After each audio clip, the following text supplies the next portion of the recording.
Welcome friends, and in this video we will discuss about the lungs compliance. Okay, actually the lungs is unbelievably stretchy, so lungs can be easily expanded, and this stretching property of the lungs is actually called as compliance. Okay, and you know, during the time of inspiration lungs becomes easily expand. Okay, so these properties of lungs or this stretching ability of lungs is usually known as compliance. So if we put any stretching force in the lungs, so here if we put any stretching force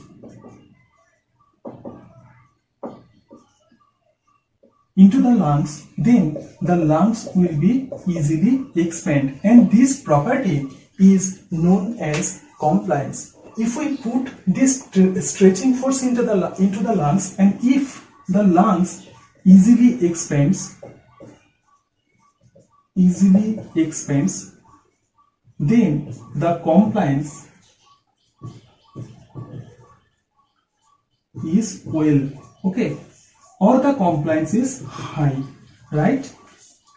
But if lungs cannot easily expand, or there is difficulty of stretching, or if it cannot expand easily, then the compliance is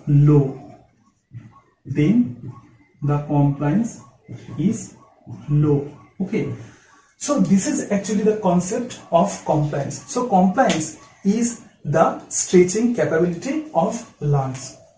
Okay, and very high compliance is not good, and the very low compliance is not good. During the time of emphysema, and when the alveoli becomes, the alveolar wall becomes breaks, okay, so this will produce a huge area, and this disease is actually called as emphysema. And in emphysema the compliance is high, so the compliance is very high. So very high compliance is not well. Okay, during emphysema the compliance is very high, and very low compliance is also bad. Okay, so when the compliance is very low, this is also bad, like the disease of fibrosis in lungs. So during emphysema the compliance is very high, and during the time of fibrosis in lungs, and when the fibrosis in lungs is present, then the compliance is very low. So very high and the very low compliance is not good. And in this video generally we will learn about that what is compliance. So I have told you that what is compliance is actually, so the compliance is the stretching ability or the expanding capability of lungs. Okay, and next you should learn the pressure in the compliance, or the how pressure actually control the compliance or the stretching capability of lungs, and also the definition of compliance, and also the role of thoracic cavity. Now we will discuss one by one. Next, the pressure in compliance. Actually the two most important pressure which maintain the compliance or the stretching property of lungs are intraplural pressure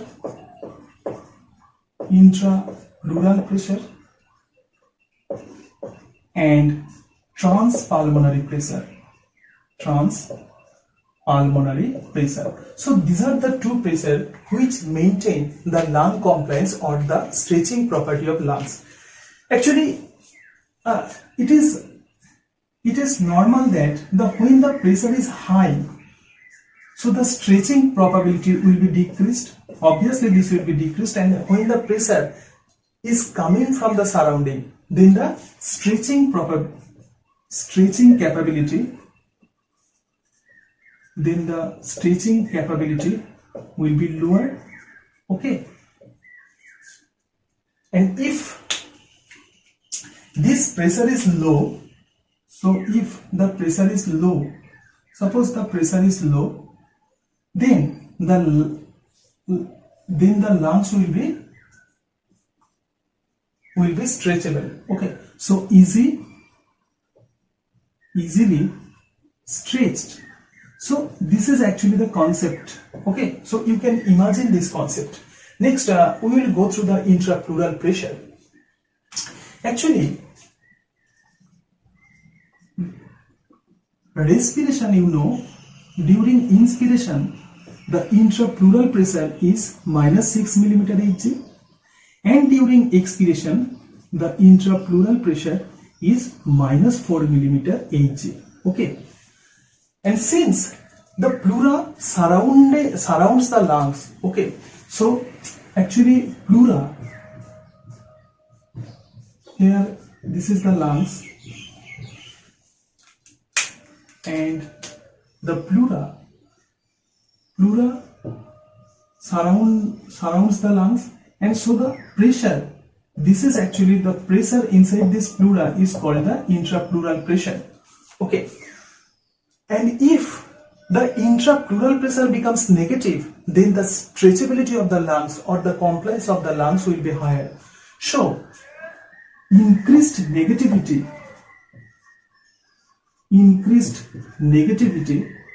negative value of intrapleural pressure,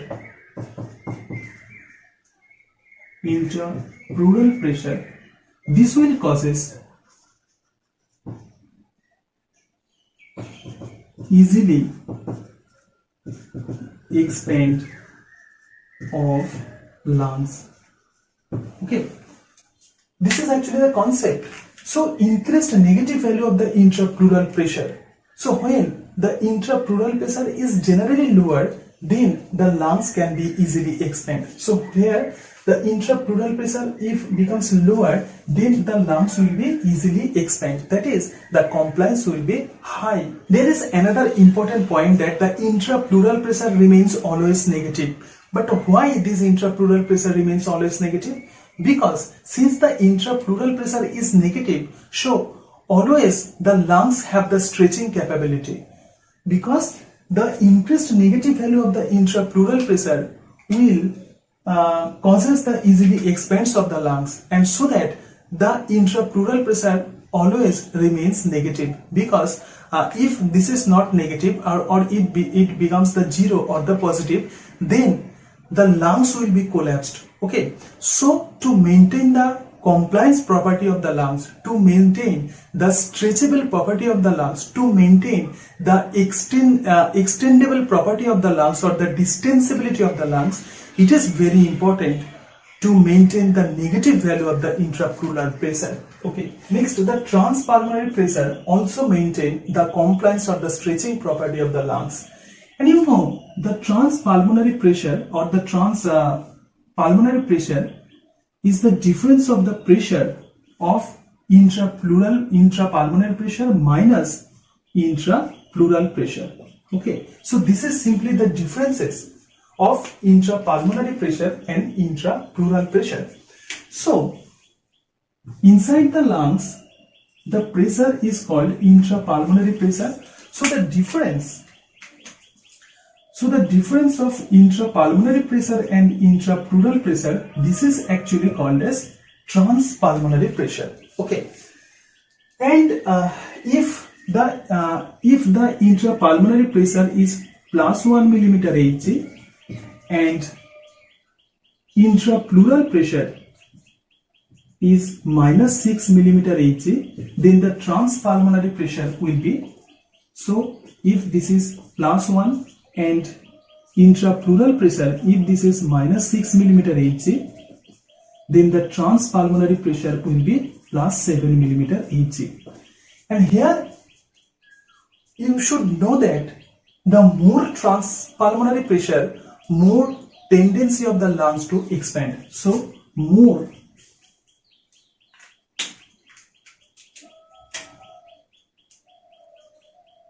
so that the more transpulmonary pressure, more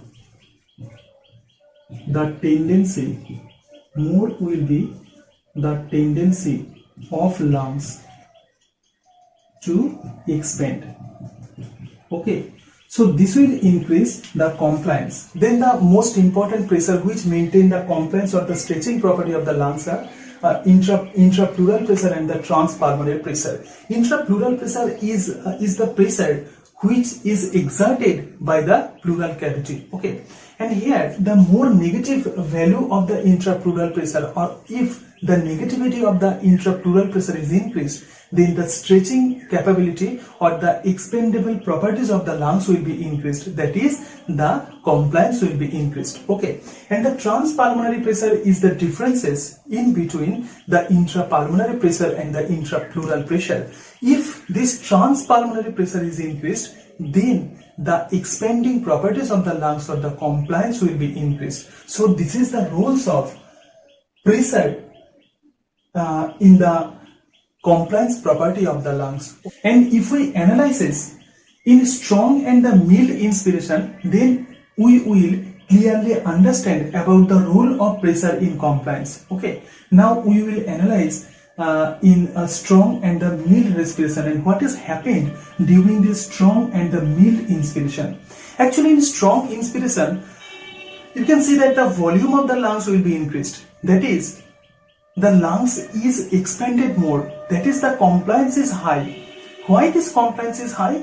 Because the intrapleural pressure is low. During inspiration, the lung volumes is increased. So this is the normal condition. This is normal condition. Okay.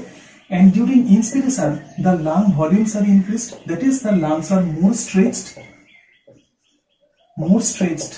during inspiration. Okay. So we will mainly analyze the role of property during the time of inspiration, because lungs are stretched during inspiration. Okay, and since the lungs are stretched, so the pressure is actually lower than the atmospheric pressure. Okay, so oxygen will easily enters into the lungs. And here, during the normal inspiration, actually the intrapleural pressure becomes -4 mm Hg to -6 mm Hg. Okay, that is the negative value. So the negative value of intrapleural pressure is increased, so the compliance will be increased. Okay, this is the rules.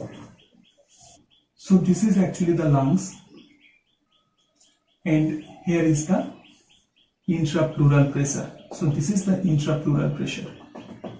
Okay, intrapleural pressure. And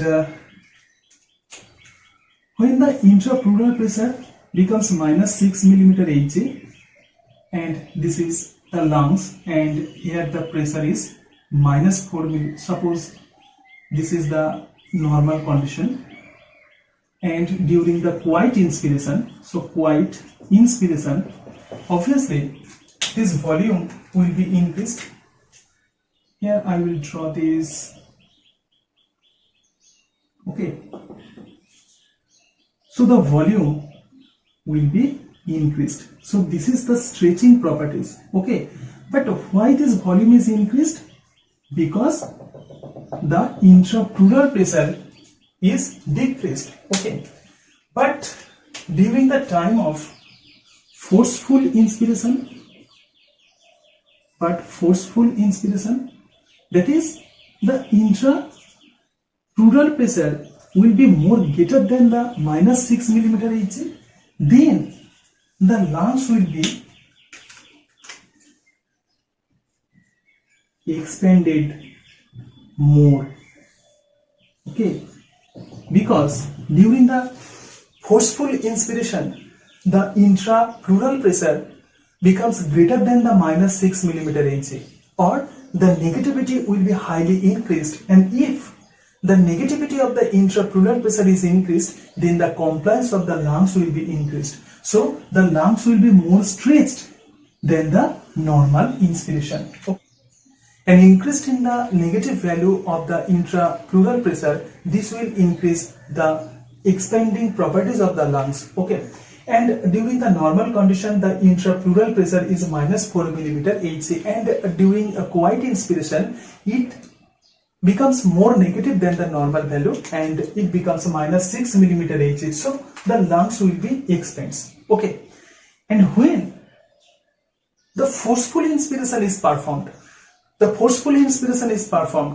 the intrapleural pressure becomes more negative than the normal value, and we know that if the negative value of the intrapleural pressure is increased, then the lungs stretchability power or the lungs compliance power will be greatly increased. So the lungs becomes more expanded during the time of forceful inspiration. Actually, the compliance is the change of volume of lungs per unit change of transpulmonary pressure. Actually, the compliance means the delta V divided by delta P. So the compliance is actually delta V by delta P. Okay, so delta P means changes of volume, and delta P means the changes of transpulmonary pressure. Okay, so simply we can tell that the compliance is the change of volume of lungs per unit change of transpulmonary pressure. So the per unit change of transpulmonary pressure will causes the changes of the volume of lungs. If the transpulmonary pressure is increased, then the volume of the lungs will be increased, and if the transpulmonary pressure is decreased, then the volume of the lung is decreased. So this is actually the simple definition. So the volume of the lungs will be changed with the change of transpulmonary pressure. So the lung compliance or the lung stretchable properties or the expanding properties of lungs is also dependent upon the thoracic cavity. Okay, because the lungs reside in the thoracic cavity, and the compliance of the thoracic cavity influence the compliance of lungs. And if the thoracic cavity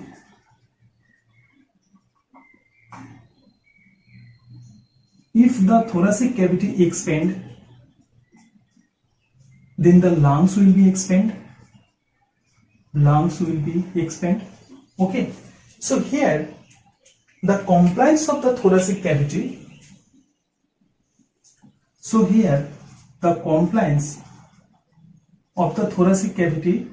if it is higher, then the lungs compliance will be higher. Okay, and if the compliance or the stretching capability of the thoracic cavity is lower, then this will hinders the stretchability of lungs, or this will hinders the stretching property of lungs. That is, this will lower the compliance of lungs. Okay, we have learned that what is the compliance. Actually, the compliance is the stretching properties of the lungs. That is how lungs is easily expands. So this properties is actually called as compliance. And if we provide a stretching force, then if lungs is easily expands, then the compliance is high, and if it is difficult to expand, then the compliance is low. And next we have learned the pressure in the compliance. Usually if the negative value of the intrapleural pressure is increased, then the compliance will be increased, and if the transpulmonary pressure value is increased, that is the differences of the intrapulmonary pressure and the intrapleural pressure is greatly increased, and this will increase the tendency of the lungs to expand, or the compliance will be increased. Okay, and then we have learned that during the time of a strong and the mild inspiration, how the lung volumes or the lung compliance is maintained. Okay, in strong inspiration, the lung volumes is greatly expands. Okay, or the compliance is greatly expands because the intrapleural pressure becomes more negative. Okay, and in the mild inspiration, the lung volumes is expands normally because the intrapleural pressure is normally becomes negative. Okay, so the normal intrapleural pressure is minus 4 mm Hg, and during the time of mid inspiration this becomes minus 6 mm Hg. And you know that the more negative value of the intrapleural pressure, more is the expanding properties of the lungs, or the more is the compliance. Okay.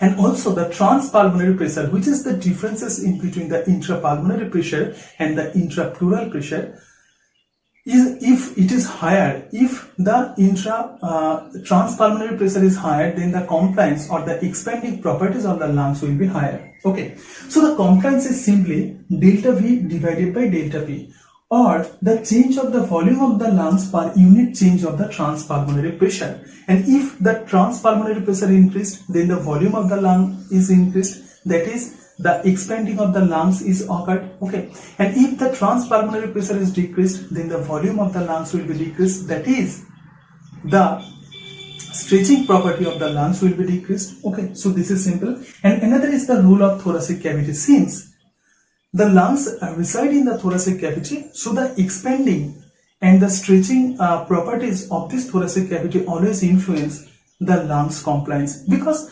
lungs cannot stretched by itself. Okay, so this will be stretched during the time of inspiration by the stretching properties of the thoracic cavity. If the compliance or the stretching properties of the thoracic cavity is high, then the lungs will be easily expanded, and if the compliance of the thoracic cavity is low, then this will hindrance the compliance of the lungs. Okay, and hope you have clearly understand about the lungs compliance, and in the next video we will discuss about the surfactant and which is prevent the collapsing of the lungs alveoli. In the next video we will discuss about this. So thank you, and that's it.